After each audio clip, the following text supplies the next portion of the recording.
All right, guys, I am outside of Big Boy's Toy Store. Today is reveal and bow build day. So I'm gonna walk in here. My hands are completely full because I got a lot of stuff from my last bow that I'm just gonna move over, but I do need to buy some stuff and you're coming along.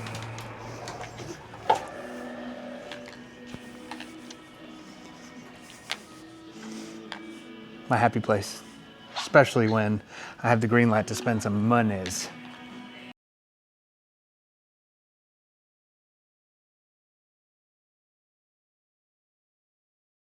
I need a roadie out. I can't do this tomorrow, I don't have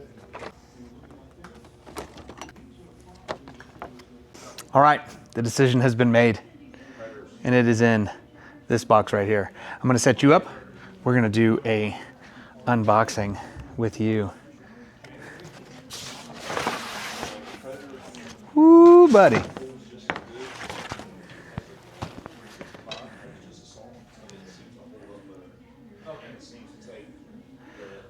The Hoyt AX3 33 with the Sage riser, black limbs at 80 pounds. We're gonna get JR, we're gonna set this thing up, we're gonna have some fun.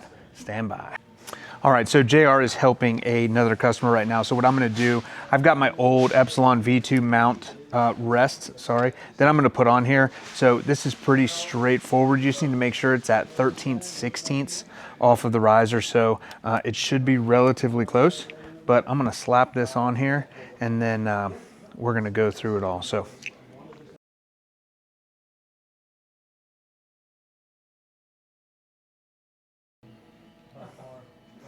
Now we got to get it leveled with string, D-loop, and all that. Let's go. Limb legs are going on. These just came off of my Z1S, and I'm just going to put them back on here because they are a necessity, especially when you're running around the mountains of tack. So, super easy. Just bolting stuff up right now.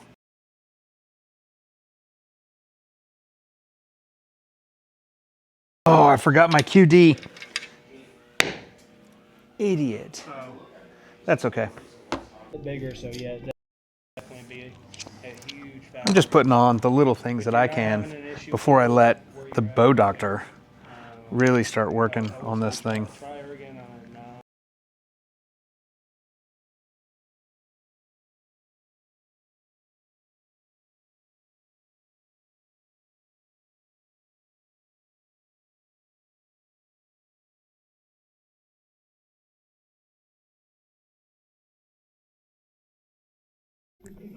All right, talk me through what you're doing.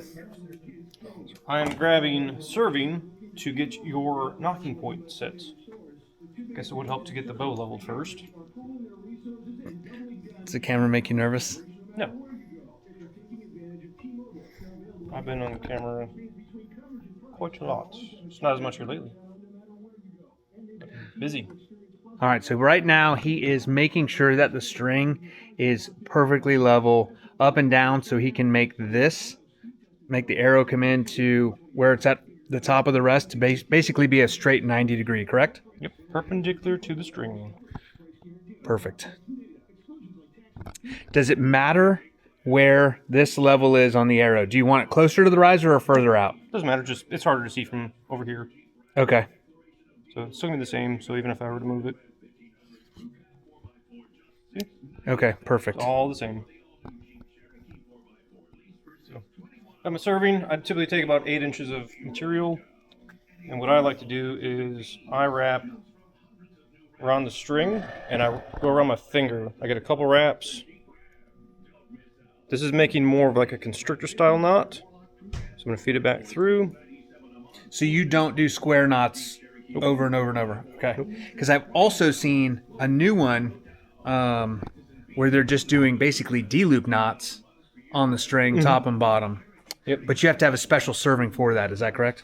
It It was like a heavier weight. I think it would still work with this, but you'd probably want to use actual center serving, which is like a 24 thousandths. Well, 18 to 24 thousandths, somewhere He around said there. something about 80 pounds. I don't know. I'm not sure then on that. Yeah. But this would still work. This is 3D serving, so this is like a 16 thousandths.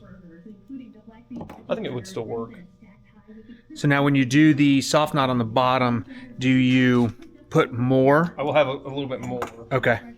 There's been a lot of talks about serving and knocking points. A lot of, especially target guys, they don't really necessarily care for having a top knocking point. They'll do a bottom because it's actually going to add negative tension on to the point, and that can actually help reduce knock pinch and everything.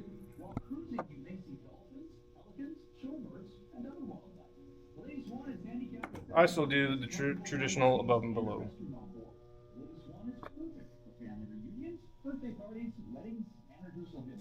So I'll get at least good 3 wraps, and then I'll just bring it back through all my loops that I did.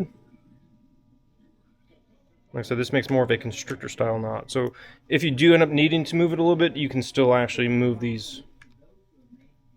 Whereas if you do a bunch of square knots, typically that's going to be harder to move. You'd have to cut them off. And Is this do 'em. easier on the serving? Because I noticed when I've done square knots before, it wants to cut in between Oh, yeah.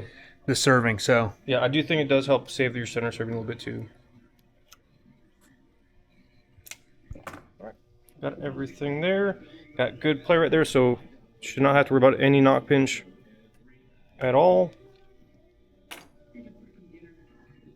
Get all this burnt up. And before I do my D-loop, I will get the peep set.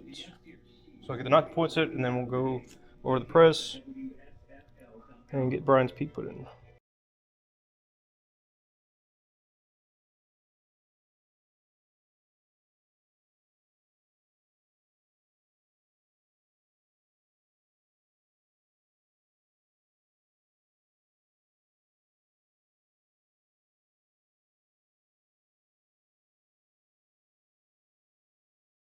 Yeah, doesn't twist much at all. Very little. yeah, that's good. I'm waiting on that lifetime sponsorship. Me too. Would you like to keep your splitter in? Yeah, if you just slide it up to the top, so just in case anything is to ever happen, Yep. That is what I like to do as well. we know where that exact center is. Yep. No guesswork. We're gonna set it more. All right. Head back to the vise. Get his D-loop tied on. Get the peep softly tied in.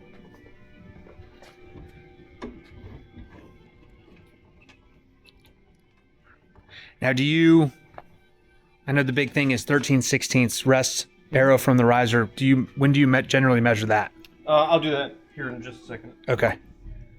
I don't mean to, I'm just asking a bunch of questions because, Fire away. yeah. Because in my eyes, literally everything is built off of the rest. Right. Right? So that's, I mean, Yep, and that's where the magic of the build starts. Yep. That's where I'll put the arrow to 13/16 and I will not move from there. I mean, you can do small adjustments, I think, left or right, but I would only do very few clicks. Right. It's easier to, well, not easier, but it's more efficient to just shim the bow, right? Correct.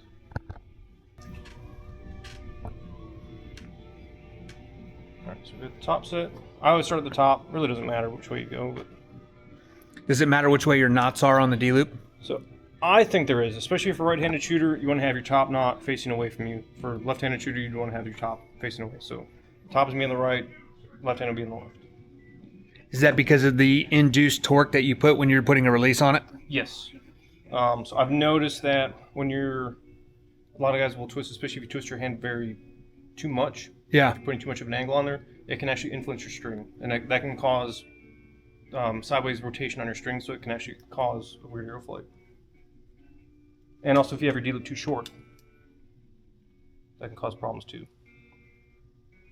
I like to have my D-loops about a ½ inch in length, maybe a hair longer.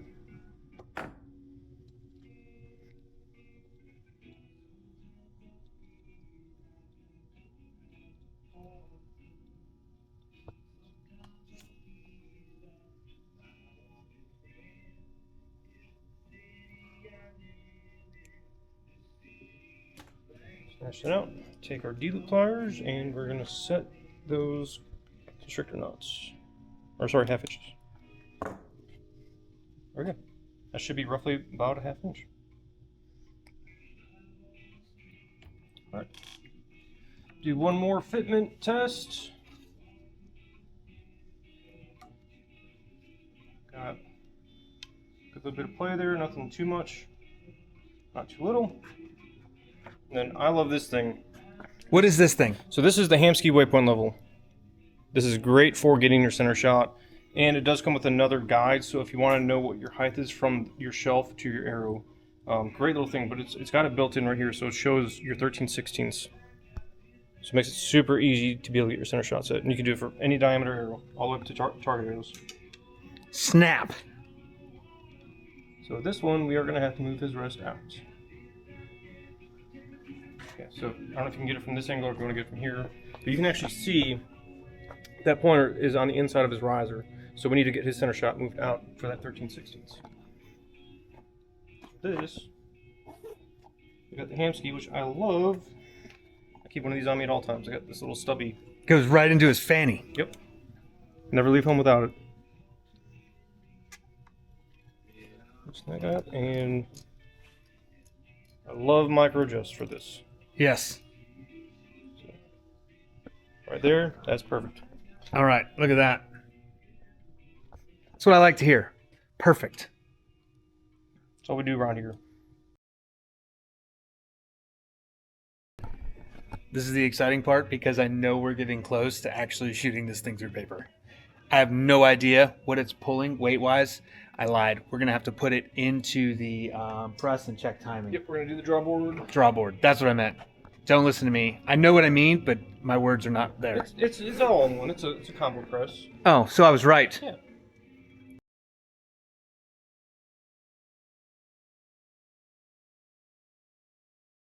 Well, let's go check timing. Okay, let's go check timing.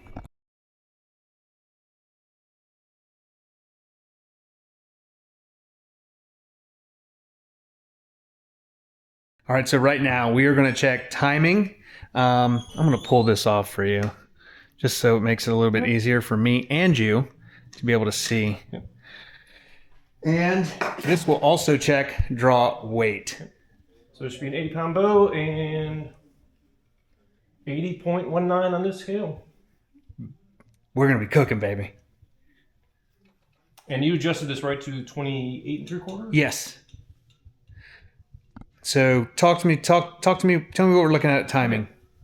So we are looking at our draw stops, top and bottom. So you can see right there, our top is just a smidge fast. Okay. Just a smidge. So what do we need to do in order to fix that? I'm going to do half a twist to this cable. So we're going to take it out of here. We're going to put it in the press. I'm going to add a half a twist to speed up the bottom cable. Gotcha. So it's opposite. So if you want to make the bottom go faster, you got to twist up the top. The control side. Right. Okay.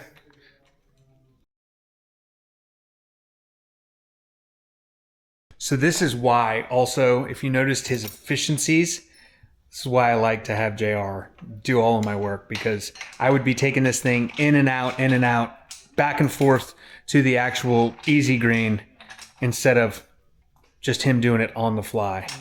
So he took it from the drawboard here right into the press here, and now he's just going to work.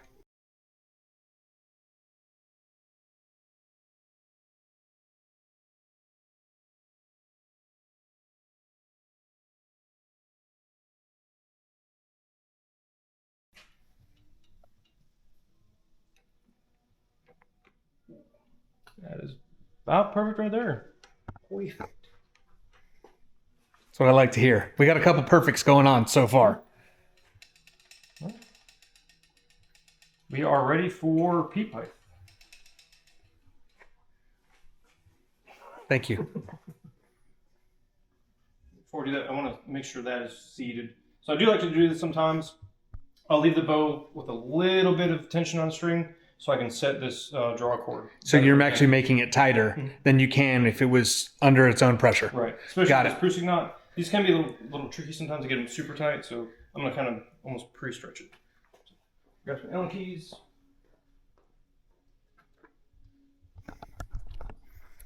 This is exactly why you go to a reputable pro shop to make all of your adjustments, all of your changes in your new purchases. This is what hooked me to this place, Extreme Outfitters, just exclusively. I won't go anywhere else.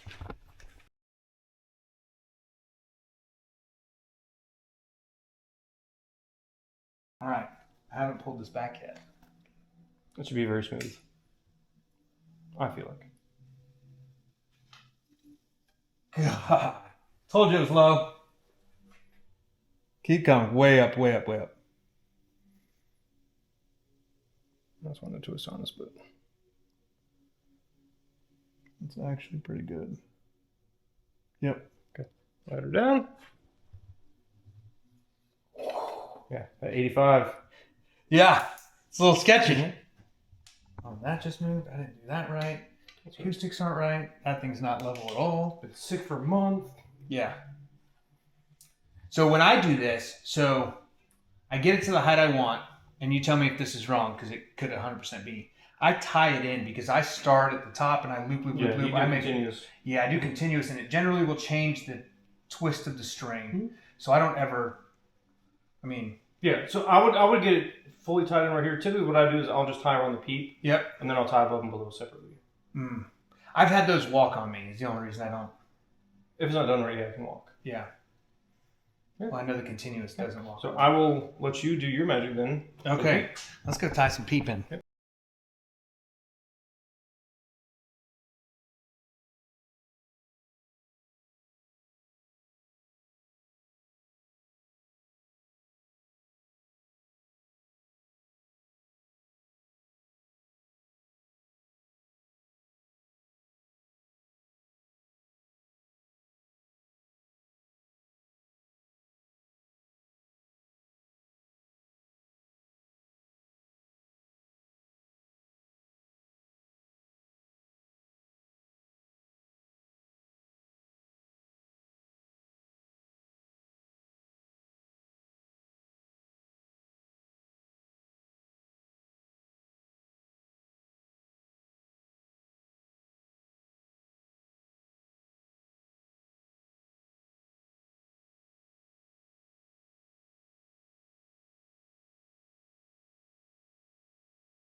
Okay, so this is the tricky part because I need to go. This is called back serving. Nope, You're right. Nope, you're on the right side. Was it Yep. for going this way? Mhm.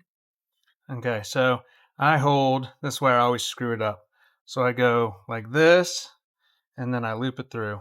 Yep. I like to call it making like a bridge, and you're feeding your string back through the bridge.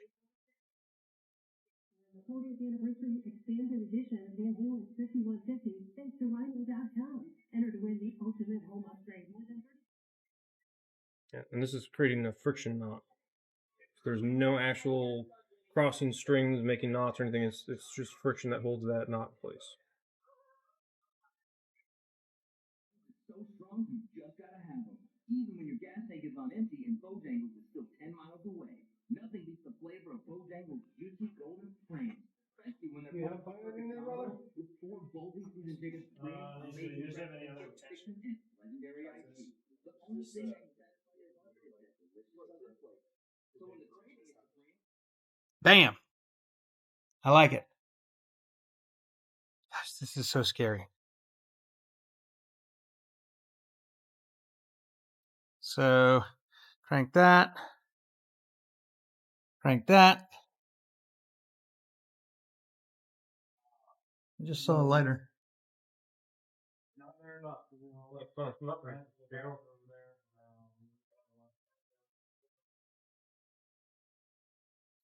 Always burn up, right? You don't want to have this flame underneath your string. So now, if you can tell, my peep has turned like this. That is not where we want it. We want it here. So what we're going to have to do is probably put it in the press and then put a twist in the string, and then we'll adjust it from there. Now we're on JR time. Yep, head over to the press. I'll probably go ahead and get the sight levels and everything. Okay. May as well. It does help a little bit. Well, it gives you something to look at.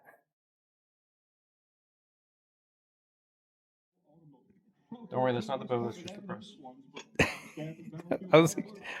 I know you guys can't see me behind the camera, but I started to make like weird faces. Look how good my hair looks with that turkey behind me. It's like an Indian headdress. So JR's literally, so you'd never want to take twists out of a string. Is that right? You can, but I prefer not to. Okay. And I don't like to do a whole lot. Well, it comes from the factory twisted the way it is for a reason, right? Yep, that's going to have, like I haven't measured the bow, but everything should be in its specs. So this should be a 33 and what, 5/16 brace height, something like that. And then Axle to axle, you mean? yeah, sorry. And then brace height is 6 1/4. Now, do you want to twist this while it's in the press? Nope, that should be fine to move. I can actually rotate this a little bit. Oh, okay. And Look at we that should thing. be hopefully pretty dang close right there. Yeah, look at there. That should be pretty dang close. Look for Blue Valley All Ice Cream right, at now let's get your it back in the vise. We're going to get the sight leveled out, and I'll show you how I do that. This is the part that is by far the most crucial to me, because with any shooting sports, the optics are the most important part. So you want to make sure that it's level, it's at a good starting point, especially with the new HHA. I don't know how it all works specifically together. He does. So I will start off with going off the string, getting the bow level. This is where I like to have a couple levels. I will throw one on the bow itself. I typically go up here towards the top of the limb pocket. You may need that one for the sight. This one will work fine. And still not married up. It's always tricky on this. I wish there was actually a jig for these pick mounted sights. So there was a guy at Total Archery Challenge who had the screw in Yep. that go into the burger hole. I don't know how well it would work in this application because there's no burger hole on the inside. That's where he screwed it into there and then to one of those. But Yeah, I mean, we could do it on this. We just have to take the rest off, which it's easy enough because we have it married up to the back of the riser. yeah, All I do is just pop the rest off, and then you'd be able to throw it in there. But now I just gotta find something that's gonna make it.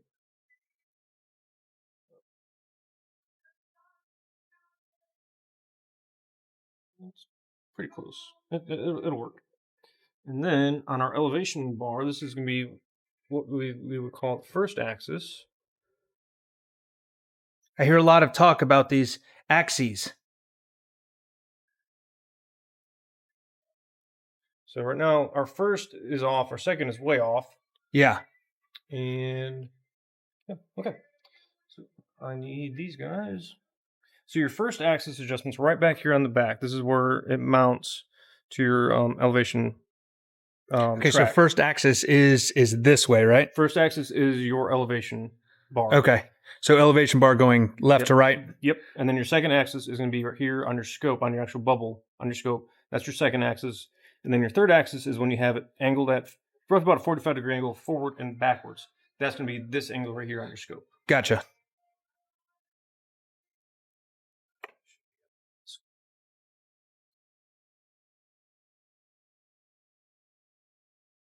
So the nice thing with HHA is their third axis actually has a micro adjust. I wish they would offer that on their first axis and second axis. It would make it a little bit easier, but I mean, you can still do it just fine. So it's basically the top screw of that is on like it's like an open slot. Correct. Yeah, it's more of an oval shaped. Okay, gotcha. So that way we can get our level there. We'll snug this back down. If I can get it into the slot.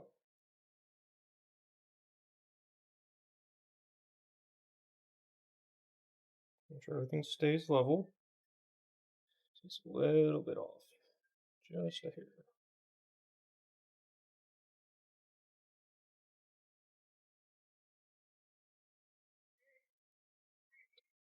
This is always the It's a hard part proverbial pain in the behind. because when you're tightening the screws, it's wanting to tighten the mechanism around it as well. Yep. That's where if they actually had like a micro adjust, it would make it a little bit easier to keep it in that setting. Gotcha. That's perfect right there. All right, now we're going to get our second axis, which is, like I said, on the actual bubble itself. And we have our 2 set screws that are going to be on the front. That thing's way off. Holy shnikes. It looks like it's actually twisted in towards the bow as well for your third. Just me looking at it from back here. It might be a little bit, but yeah, we still got to check that. Okay, so getting your second axis on this HHA is going to be on these outer screws right here. You're going to loosen these two, and that's going to, this down here has a pivot point Okay. as well, so it'll be a little bit more oblong or ovaled. So we're going to loosen this and this. See, now we're Oh, that yeah. play. Do that again one more time. Perfect. So we'll get this guy close. Just a hair high.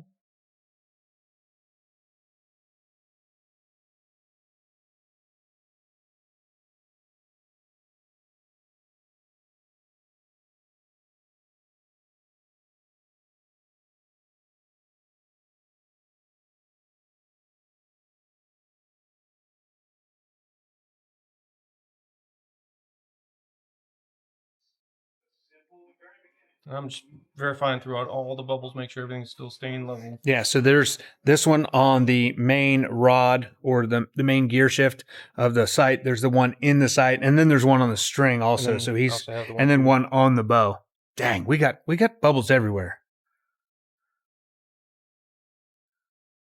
I like bubbles. But you know it's gonna be right. All right, perfect. Everything's good there. So now I'm going to check our third axis. Okay. This is where it gets tricky. For me anyways. So we want to make sure everything's staying in line. So far, that's looking perfect. So as you lower it down or as you raise it up, you're looking at the bow axis, the rod axis, and the level, right? In the sight. So our third is just a hair off. Okay. So I'm going to leave it on that angle, and this is where we are going to take, should be the same one. So on our actual main bar, we have these 2 set screws right here. And it's almost the same as like that the half moon of the spot hog, right? Yep, it's going to have that pivot point. Yep. But this one actually has a micro adjust, which is This is what you were talking about for the third axis micro. And where's that at? that little set screw right here. And let's remember which size it is. It's small. So that screw is either going to drive this piece in or out after you loosen the top 2.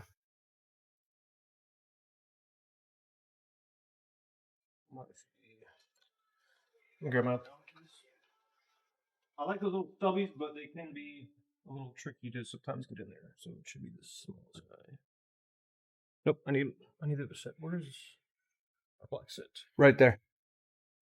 I was using them to fart around earlier.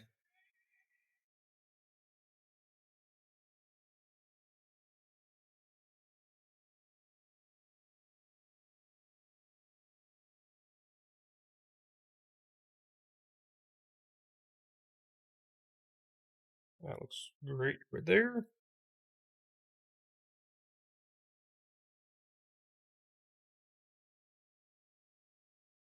Just gonna snug that real quick. We're gonna verify again. So I'm looking at all the levels, making sure that all stays. Okay, so we're still favoring a little bit to the left. Why is your third axis so important? This is for your elevation shots. So if you're going uphill, downhill, this is the most crucial for that. And where are we going at the end of the month that this is going to matter? Go into the mountains in PA. Actually, no, that's pretty dang close. I don't look at the level when I'm shooting anyway, so it's not going to matter. I'm kidding. No, that's about spot on. That's about perfect.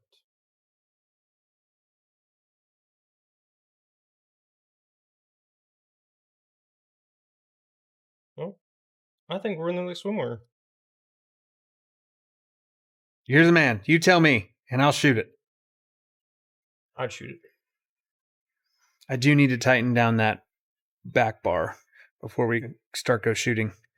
It got a little loose on me. So we're gonna snug everything back down. So now after you do this, do you go through all of them that you've touched and just put a wrench on them just to make sure? Yep. Okay. I don't want anything to come loose.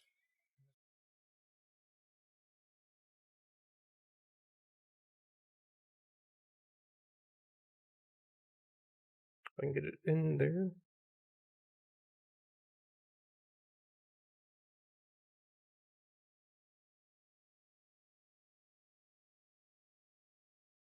All right. Just double check.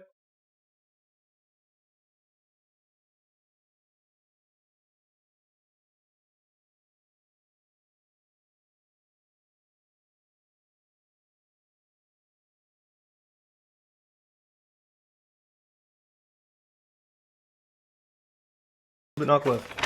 All right. That is, yeah, that's just a fraction. So we get to use the tuning system? It's the only reason I bought this bow. Let me shoot. Let me shoot one more. Oh, you doubt me. No. You doubt me. I just want to shoot it again. It's butter, isn't it? Yeah. Dude, I'm telling you. Do you need mine? Oh. You'll have to shoot it. It's phenomenal. Yeah, that's. He just went from 6 to midnight. I won't go that far.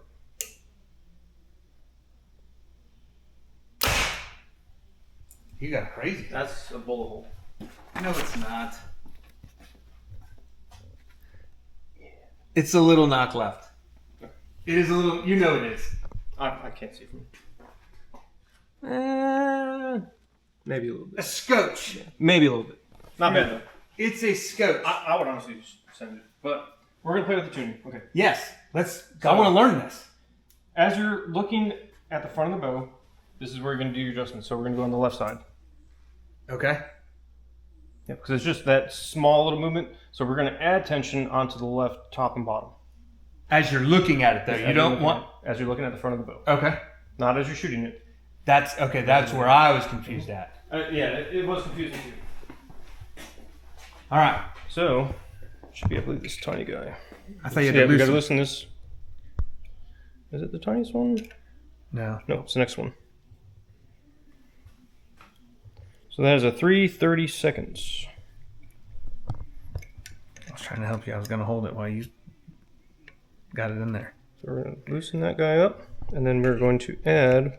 So, do you tighten this? You're gonna tighten, and you'll be able to feel it. So it's super tight. Okay. To add tension. So we're just doing a small adjustment. Now, do you have to add it to the same side? I'm gonna do the bottom. Yep. Right, but is it? Oh, so you put it on the same limb. Yep. Same side. Okay, you don't have to crisscross it. Nope. If it was a bigger tear, then I would do equal. Add to the left, take away from the right. I would do that. But it's such a tiny tear that we're just going to do a little bit. Is it anyway? Yeah, a little bit. So I'm going to add just like 1/8 of the turn. Nothing much. And we'll cinch this guy back down and try again.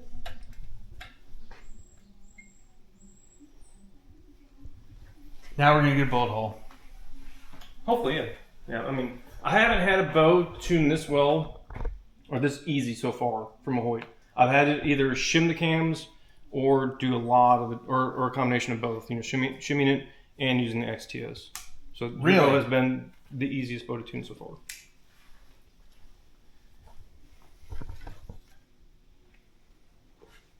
And go up. Go right a little bit and go down just to here. Yep, right there, perfect. Sir. That looks money to me. See? All right. get 20 done. You're on the Beat Lab. You have to put a twist in that.